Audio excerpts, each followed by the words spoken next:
It's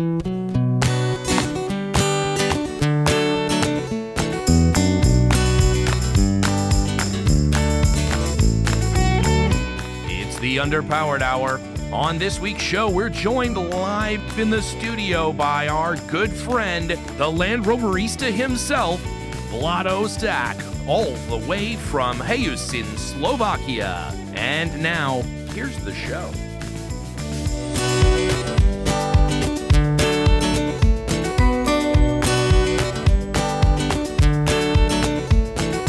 Welcome to the Underpowered Hour. I'm Steve Barris, mild-mannered television executive by day and Land Rover collector by night. You can find out more about our cars and what we're working on at thebarriscollection.com or follow us on Instagram at thebarriscollection. I'm joined, as always, by my good friend, Ike Goss. Thank you to everyone joining us today. I'm the burlap seat squab to Steven's air-conditioned captain's chairs. I'm the pain in the ass of podcasting, Ike Goss. I own and operate Pangolin 4x4 in Springfield, Oregon, where we live and breathe Land Rovers. Check us out online on Facebook, Instagram at Pangolin 4x4. Let's get started. All right, Ike, and very special guest Vlado. So we're all in different places here. Funny enough, Vlado's actually visiting Pangolin 4x4 up there in Oregon.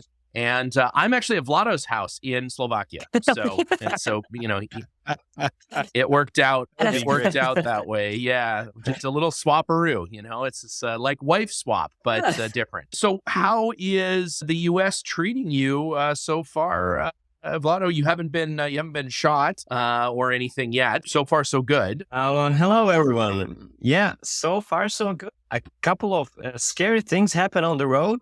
My rental car, but okay. I'm fine. Ike and the team is treating me very, very well. I feel very welcome here. I'm actually here to see what is Ike and the team doing on Series 1s and finding some inspiration on the upcoming 107 Station Wagon project we are working on. So that's very cool. How many 107 Station Wagons are there in Slovakia? I've got to imagine probably not a lot. Well, there was 0 until recently when I acquired the only one that was ever imported to Yugoslavia, and one more which came from Africa. So there are 2 at the moment, and so that's like probably the most 107 station wagons has ever been in Slovakia. That's right. Oh, that's perfect. And you brought them both there. I brought them both there. Yeah. That's really cool. Yeah, so Vlado came to the shop, and he's been very carefully inspecting our 107 wagons, which are driving cars, but not restored cars. But he's going over all the details. We have a 56 and a 57 in the shop, and they have some differences, and he's kind of taking notes and taking photographs and he's doing a careful inspection. So far, he's spent what was it, Vlado? 13 days inspecting the 57, and he's got another month and a half that he's going to stay here, right. Just kind of getting all the details right. It's like a forensic analysis of that car. Yeah, really. Fingerprinted the it, equipment, the equipment that he brought with him, the spectrum analysis. And all the electron scanning microscope, and you need that. He's gonna get all of this, all the details just right on this project. So that's right. I'm excited to see it. Tell us a little bit more about the project, and what your direction forward is with it. Well, the 107 station wagon was something that has caught my attention thanks to Ike and his incredible original wagons that he has. And I had a client that was open to do anything special. And I suggested him that we do the 107 station wagon because I fell for it. And the client was all in. He's a young guy, a collector of Land Rovers and cars in general. And we want to go try something different with it. So we want to do a restoration, which will be like a precise in terms of the parts that are used. but we want to do a twist with the paint and like the overall vehicle. We call the project the Queen. Nice. And it will be kind of like a Series 1 station wagon, which a Queen would order or get back in the 50s. So it will be all green, inside and out. And I've been to inspect also the Queen's Land Rovers in the museum in UK. So I caught the details there and then some ideas about how to do this project. So yeah, this is Very what we're cool. doing. A dark green 107 station wagon. So mechanically and, in terms of the fittings, it sounds like it's going to be very original in terms of the parts that are used. And then in terms of the finishes, the paint and the interior may be done to a little bit higher level than what's stock. Does that sound like the direction you're Yeah, going? that's about right. Yeah, that's what we want to do. Very cool. Very cool. That sounds like a neat project. I'm excited to see how that comes together. Based on what you've been taking really careful notes and measurements about all the fasteners and how things are assembled. So I'm excited to see that project. So And just So- exactly how many max tracks go on the outside of it. That's also an important detail to pick up, exactly how they're fitted. As we all know, the Queen was a huge max tracks fan. Oh yeah, we'll find a good spot for that. I'll make sure. I'll make sure. It's just not safe off road without max tracks, that's for sure. Or on road for that matter. Just not safe not to have them. You should really have them with you all the time, just in case. Just in case you get personally stuck. I'll keep Max that in tracks mind. your way out. I'll keep that in mind. Did I show you, like, there's tiny little like max tracks for, I assume, like an RC car or something that you can get? And an entrepreneurial gentleman has created a mod that allows you to attach them to your Crocs. So you can put them on the sides of your Crocs in those little Croc holes, and you've got little max tracks on the sides of your Crocs to make them off-road capable, obviously. So how many pairs have you bought, Steven? I've cornered the market so far. I'm picturing a product that you have like a sack full of these max Yes. tracks, and then when you Right. get your vehicle stuck, you just scatter them, out in front of the car. Yeah, like putting wood chips down or something. Yeah, it's very similar. Just tiny little orange max tracks everywhere. You just Yeah. take a couple handfuls, throw them under the wheels, and you're good to go. Yeah, I It's gonna think be we should think of an underpowered hour line of Croc off-road accessories. I think maybe there's a market there. So There's really only one person that's capable of bringing something that amazing to the marketplace, and that's you, Steven. yeah, Yeah. well, hey, there you go. There you go. Tiny max tracks for your Crocs. Anyway, sorry, it just struck me So- that. Yeah, and back to Vlado's trip to England. So you're kind of doing the world tour here. You're visiting all these hubs of Land Rover repair and museums and these sorts of places. And so you're taking notes and taking photos and getting inspiration to start this project, or have you already started? Yeah, that's right. That's what I'm doing, and I feel very grateful that I have the opportunity to do something like that. And it's also very exciting to see all those Land Rovers and the people of the Land Rover, the owners and the places and so on. So yeah, we have started the process. So it's partially dismantled already, but everything is still like within walking distance from the car. So we just wanted to know what we have, what we're working with. So we've done a basic strip down. And it looks, well, before I came here, I thought we have a very, very complete and good vehicle. But after I seen yours and realized how many fasteners there are, which we are missing, it's going to be, quite fun, to make the things right. But that's what we do. And I'm really looking forward to it. Yeah, the 107 wagon, for those listeners that are not familiar, it appears to be assembled from a Rector set. And so there's somewhere between 30 and 40 million rivets and bolts and fasteners in individual the car. sharedized fasteners. Yeah. So absolutely, it is a real challenge to get all of those right, especially if you have a car that has been previously disassembled and put back together. Oftentimes, between 10 and 15 million of those fasteners are lost or replaced with non-original items. Yeah. So, The majority of them are hardware store shiny metric bolts. But I believe, if I'm not mistaken, the 107 station wagon, 9/10 of its weight is fasteners. The actual car weighs very little. It's mostly bolts. It's bolts bolted to other bolts.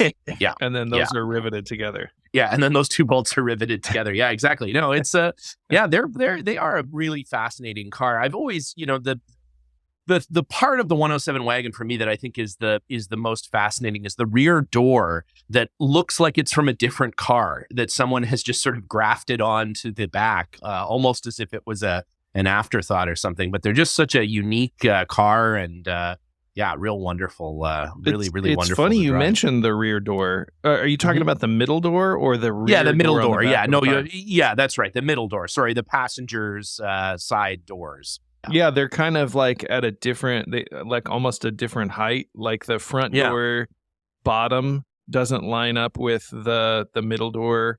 The body. No, not at all. Got a jog in it. Yeah. But I thought you were referring to the rear door on the back of the vehicle, and that is actually just a side door that's bolted on the back of the car. I don't know if you've ever noticed that on your station wagon, but it is. That's why it's door. flat. Yeah, that's why it's flat across the top, I guess. You're right. That's a good point. It is. Yeah. Well, there you go. Hey, you know what? If you've got it, use it, I suppose. It's a simple car, and that's just one less part to stock. So there you go. So Vlado, is this your first Series 1 project that you're working on? I know that you guys do a lot of Defender work and some series work as well. Is this your first Series 1 project? Yeah, actually, we had a few Series 1s with which we did some repairs on, or I just bought them because I had an opportunity to buy a good and cheap vehicle. So we work on a few, but we've never done like a complete restoration of one. So I really wanted to do this one right. So yeah, that's the reason I came to the mecca of Series 1 Land Rovers. Yeah. So what else have you been doing while you're up there in Oregon, Vlado? What's been on your schedule? Yeah, so I've been, today, just recently, I've been to the shopping mall, and I feel a bit overwhelmed with all the Black Friday deals, No Black Friday in Slovakia, I guess? Not as intensive, probably, as here. We've been with Ike and the team at the church to eat taco close by. The taco church, yeah. That place is... It's true. I'm a big fan of that. It's a religious experience, eating there. I've been eating taco with Ike and the team, and also spent some time in the shop. We've done a little driving of the 107. And for tomorrow, we've had... actually, Ike has planned a trip, an adventure. So we'll see. We'll see if I'm going to make it. That this may be the last time anybody ever hears from you. Yeah, it could be. Oh, that's fantastic. We're gonna do a little outing in Series 1s. So hopefully everything will go smoothly. But I think Linus and Maddie and Jenna and Vlado and I are gonna pile all in Series 1s and do some off-road driving up in the hills around the town here, and should be super fun. I'm hoping that I won't see Vlado fighting with women over flat screen TVs on the 6 o'clock news, Black Friday, sort of debacle. You got to get those deals. You got to get those deals. Got to get those deals pushing people down. He's shipping jeans back to Slovakia or something like that. I'm not sure exactly what'll happen. Great deals, though. Just great, really great deals. You can't. He didn't come here to work on Series 1s. That's just a cover. He's coming to smuggle American goods back to Slovakia. The Black Friday deals. It's the Black Friday deals. Yeah. I mean, you can't. This has been a trip of firsts for Vlado. Vlado had pumpkin pie for the first time. Yeah, tell me about that, Vlado. So had you ever heard of pumpkin pie before this? It's obviously not a popular dish in Slovakia. I was surprised because pumpkin is a vegetable, so it sounds like a vegetable cake. What to expect from it? And then with the cream on top of it. So, but it was actually very nice and sweet. Yeah. Yeah, you liked it. And also first time gravy. And gravy was also very nice. So I'm getting used to this slowly. Now that's he asked- interesting. Yeah, you never had the gravy before. No. That's I just figured that, Eastern Europe has got to have some gravy here and there. Vlado asked someone at our Thanksgiving what gravy was, and the description he got was it's a meat sauce that you put on meat. I was like, that's accurate, but funny. Yeah, that's actually pretty much what it is. That's yeah, accurate. you're right. Yeah, it is a meat sauce you put on meat. Yeah. Vlado also drove a 107 wagon for the first time. That was a big first. Yeah. And he also, one of his first questions when he arrived was, where's the dispensary? So cannabis is legal in Oregon. And right. Yeah. Yeah. He wanted to know where the nearest one was and what their hours were. Where it is, and he's been stoned nonstop since arriving. It's like a Bob Marley concert over there. But Ike's answer was even better. He was like, the dispensary is like just right next to the pawn shop, which is be open. True. It's a country of sin. Yeah, that Oregon, man, it's a wild place. It's a wild place. Yeah, more strip clubs per capita in Oregon than any other state, I'm told. Yeah. Yeah. It gets cold there in the winter, you gotta do what you gotta do. Yeah. So Stephen, what's happening in the world of Land Rovers? Well, this week, there's actually two real fun stories. One of them, and I think this is a fairly well-known story, but one of them that we'll link to in the show notes here is from our good friends at Business Insider. As you know, Ike and I often contribute to Business Insider. Queen Elizabeth's Range Rover, or at least a Range Rover described as probably belonging to Queen Elizabeth, has been resold by the gentleman who purchased it, which is in itself not really that remarkable, except that he paid about £30,000 for it, and turned around and sold it for $165,000. So he bought it for around 40, right, and sold it for around 165. So made about 120 grand off of what was probably Queen Elizabeth's Range Rover. Again, I love the Business Week article for saying it's not even definitely, it's probably belonged to the Queen. So there you go, 120 grand turnover on what is, to be fair, it's an L322 Range Rover 2005, which is nearly my favorite Range Rover. 2009 is sort of favorite peak. It's nearly it might have been my favorite. Probably it's probably my favorite. That's quite the upside for questionable provenance. Right. There is a picture in this article of what looks like Queen Elizabeth once, I don't know, someone asked her for directions somewhere or something. The photo that the article has of her looking out the window, she looks quite cross with someone. And it is the, Windsor green, or whatever that color is that a lot of the royal vehicles are, that dark green color. Vlado probably knows. Yeah, right. Similar to what that 107 wagon is going to be like, maybe. Yeah, is it Windsor green, Vlado? Is that the name of the color? I'm not sure about the motor vehicles, to be honest, but they're custom green. Like the old ones, the series ones, not the series ones, but the series 2 and the series 3 and the early Defender, actually the 110. They are some custom green from what I've been able to see. Well, I guess that's going to be another item that we're going to have to research. Is going to be the color code for the royal vehicles.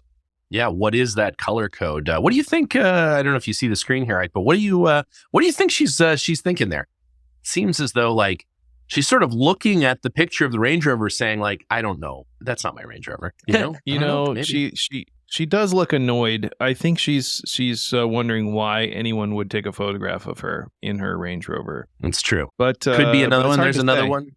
Yeah, she's always got a delightful headscarf on, driving this around.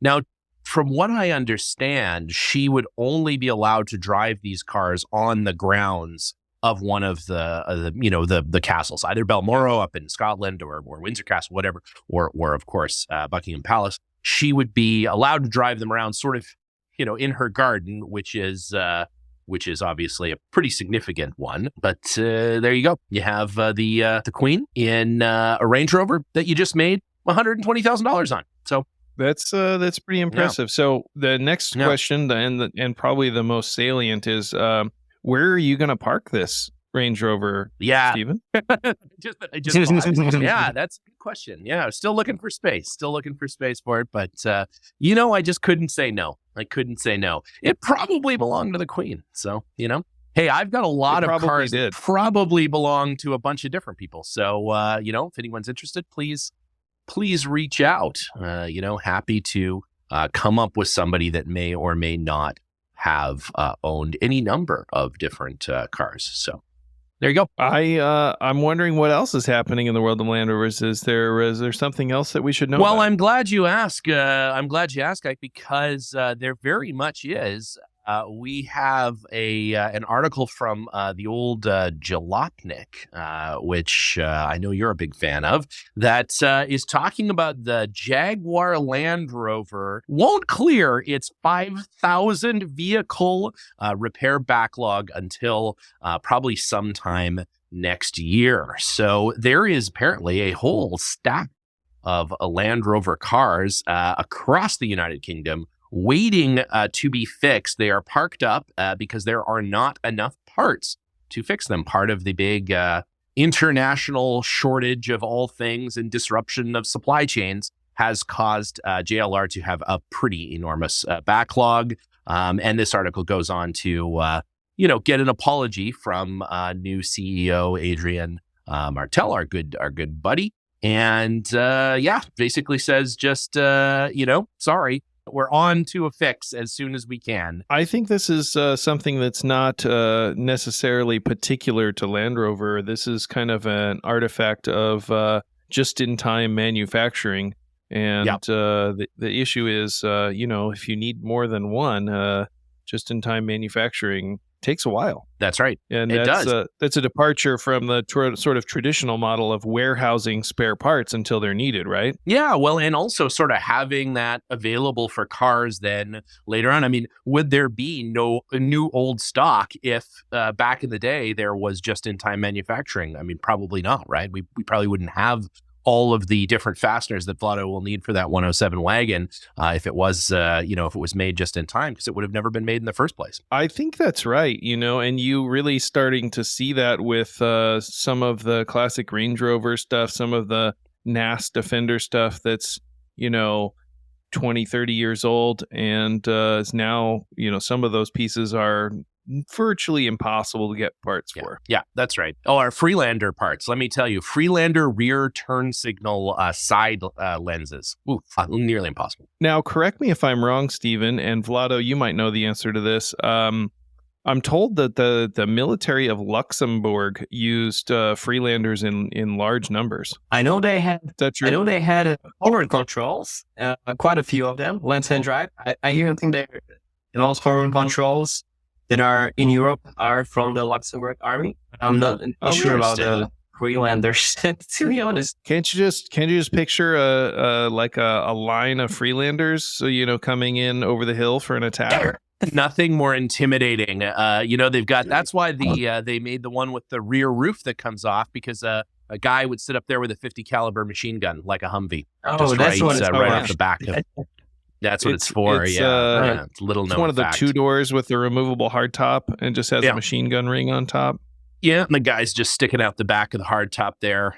They've got that's what those side rails are actually for. They're for mounting the 50 caliber machine gun. As you know, I mean, Luxembourg, a very aggressive country, always attacking someone in their Freelanders. And it's a sort of, it kind of feels a little Mad Maxy, actually. Like that's, if the world had come to an end and I needed to Mad Max out a car, I mean, of course it would be a Freelander, and feels like it would fit pretty comfortably in that role, Just picture one racing across the battlefield, blaring Cyndi Lauper. That'd be great.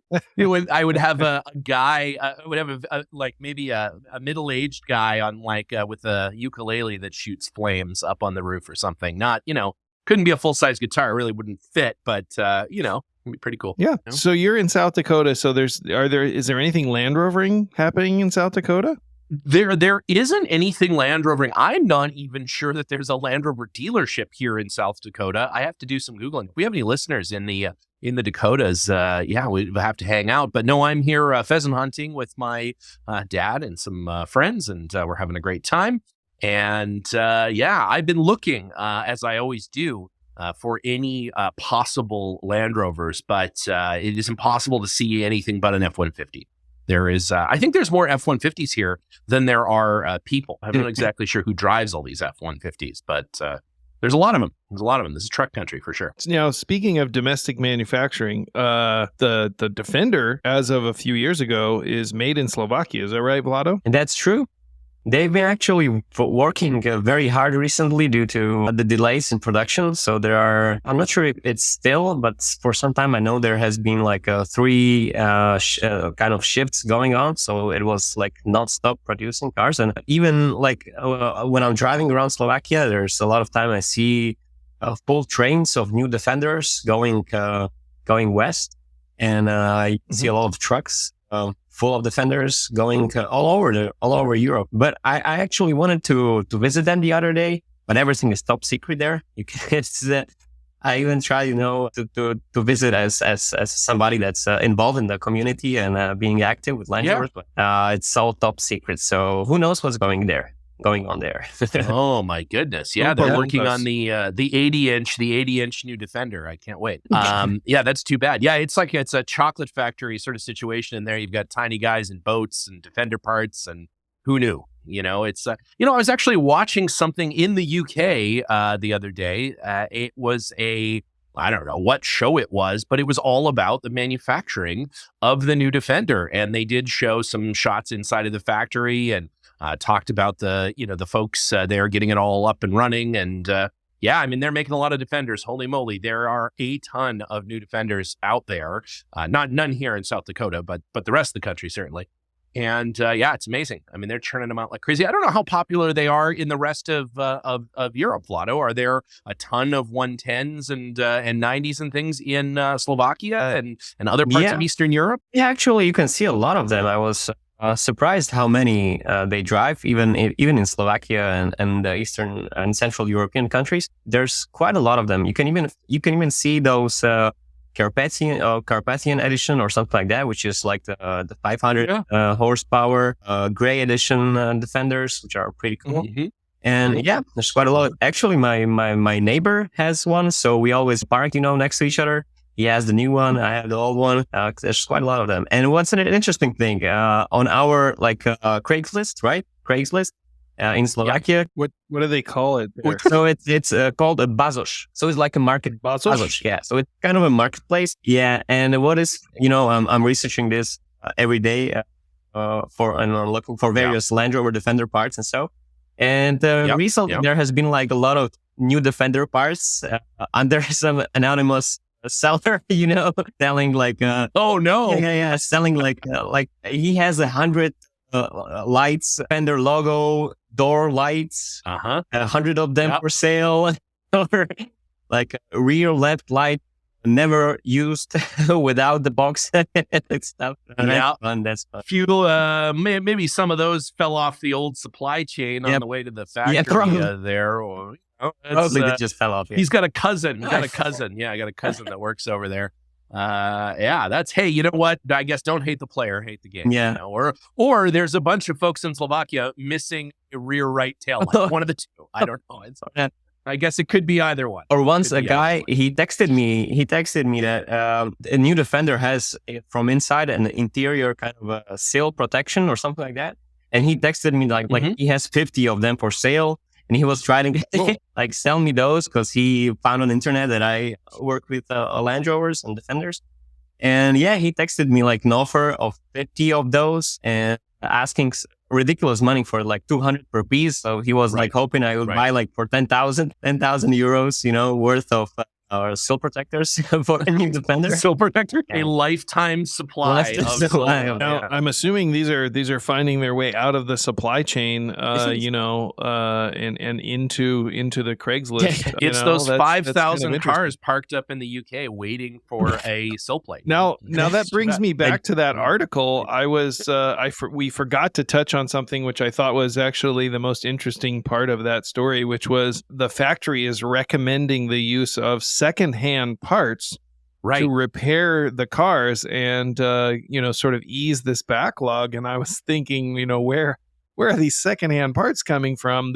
Are they parting out new vehicles? Like, where is that? I guess they're coming from Slovakian Craigslist. Yeah. Now we know. From Slovakian Craigslist. It sounds about right. Yeah, there's this guy named Gabor on Slovakian Craigslist that is he's got 5,000 signature panels and is willing to make a deal. So hey, We're gonna find out that all of those vehicles are disabled because of their lack of signature panels. there's no signature panels. Yeah, maybe we should send Adrian Mardell a quick note and let him know that there are parts out there. Just you got to look in some alternative places. Maybe that's the Jerry has put in a special, secret backdoor in the ECU that disables the vehicle if it's driven without a signature panel. the signature panel is removed. Yeah, that's right. Yeah. It completely There's a disables chip. the vehicle. There's a chip in the signature panel. You can't drive the cars without a signature panel. No, exactly. That's right. Well, that's actually the thing I like maybe the most about the Outbound edition is that they really embraced the signature panel and just extended it all the way to the back of the car, wiping out the rear windows entirely. I'm waiting for the con signature panel that brings the panel out away from the windows. 5 inches out. Yeah, So you can't 5 see in the rearview inches mirrors anymore. wide. It's just Yeah, it's like a spacer for the signature panel, and you put it on the outside so it sticks out past the wheel arches.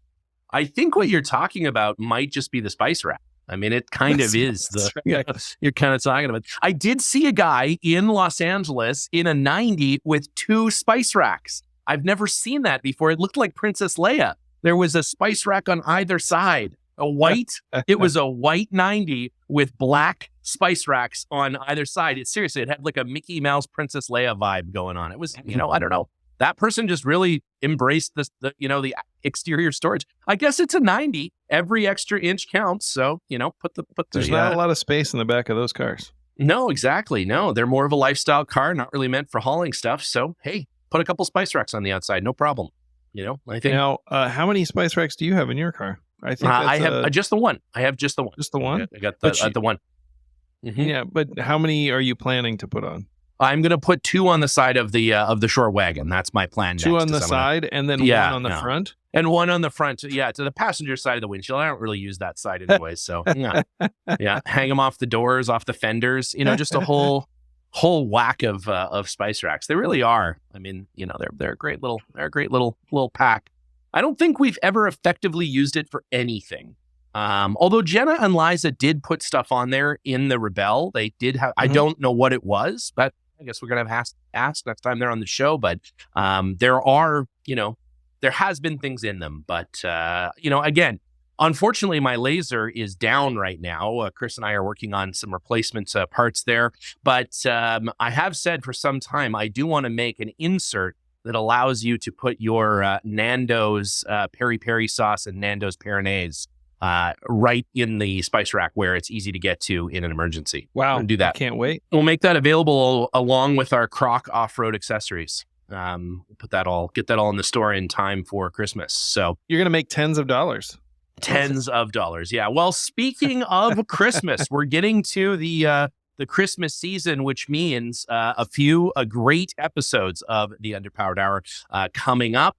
We have the favorite things episode where Ike and Jenna and Liza, myself, and Linus go through a couple of our favorite things from the previous year to add to your Land Rover or your life. You never know what you're gonna need. Linus always has some waxed canvas suggestions that work for about 0.05% of the population. And it's going to be great. Liza and Jenna are just compasses 4 times. So, but it's going to be great. It's going to be an advent calendar of awesomeness. So be sure to tune in. Is. Tune into that. And then, of course, first thing in the new year, our good friends Dan and Ivan from the old Rover Talk podcast are going to come on and talk about the market of 2023 and what looks interesting in the future. We're going to pick our top cars of the previous year, top sold. Maybe I'll pick the Queen's $120,000 gain Range Rover. I don't know. Probably. It was probably hers. And lots of other great stuff. We have our panel from the old Destination Defender, where we talk to some folks that were involved in the basically the prototype of the 1997 NAS Defender, the Diamond Edition. So we have Lauren and, of course, Mr. Land Rover himself, Mike Bishop, talking about that. And then because both Monday of Christmas and Monday of New Year's, we won't have new shows those days because we've got things to do. We've got parties to get to. We're going to have 2 fantastic classic episodes. And that'll round out the year here at the old Underpowered Hour. So, Vlado, it is absolutely fantastic to see you. I'm sorry I left the coast entirely while you were there, but hopefully we'll meet up in Europe next year, and we'll go from there. We'll have to do some European adventuring in some shitty old Land Rovers. I hope we will. We're definitely in the planning stages. All right. Well, in that case, we'll see you next week, Ike, and bye till then. All right, Steven. Take it easy. See you on the trip. Nice to see you guys.